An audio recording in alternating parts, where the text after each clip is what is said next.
हल हल टर हितां गुम थी पिशनी कहीं जाए जा। Nonsense, idiot, and कोल्हापुरी वायात ज़लील। तू शैतानन जी नानी आही तने त सन्ही कंदो माण्हुनि जी ज़बानी आही। सगा भेंड जो चुन ज़ारा परे हट थी परे मुखां 100 फुट कंजर बस करने त करे न छॾाए चट।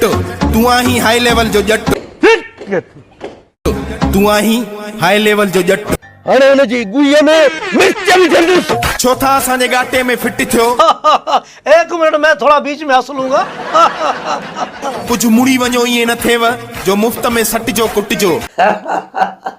थोड़ो मां खिलाई तो मां भी सही। शरीफ थी शराफत सां पंहिंजी ज़िंदगी गुज़ारियो, यही बताइए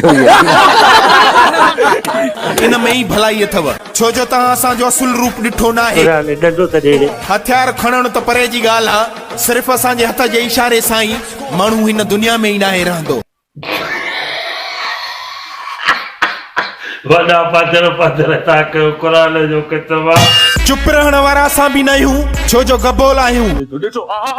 हला थी असांखे कमज़ोर सम्झण वारा। ख़बर पई अखियूं खुलियई या अञा अचई। बस कर कांडू हाणे सम्झ में आयई मोचड़े में केॾो पावर आहे। एडी चिड़ वठंदी आहे भेण जे चूड़ ते। अॼु खां पोइ कंहिंसां न कबी रिआयत।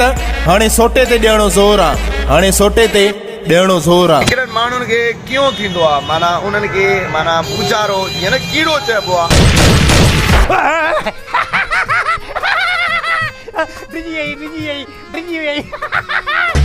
हला अथव मुनाफ़िको तव्हां बि मुंहं न आंगायो। तुझे लाइ लानत। तव्हांजा कुटजन गिटा ई गिटा, छो त तव्हां चङाई कंदड़नि जी गिची में पवंदा हो अची उबता। आइए देखते हैं बहरचंद मजा आएगा। तव्हां सड़ो पचो पिया, इहो ई तव्हांजो मुक़दर हूंदो। अल्लाह तोखे जन्नत में जाए न ॾिजाए हूंदो।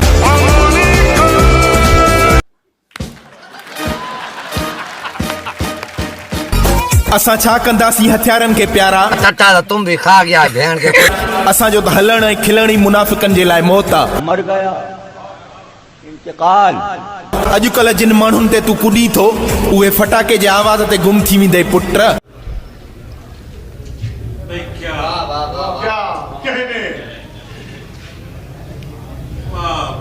हरू भरू असांजो मीटर न फेराए त भलो थी।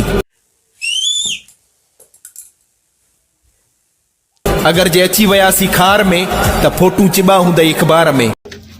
भेड़े के जाए फोटू चिबा हूंदई अख़बार में। तो कदे माणे के जा कर माणे के वठी आए दे। तव्हां मुंहिंजे ख्याल में बकवास ते लथा आहियो ऐं सभिनी दोस्तनि जी महिरबानी लव यू सर, महिरबानी।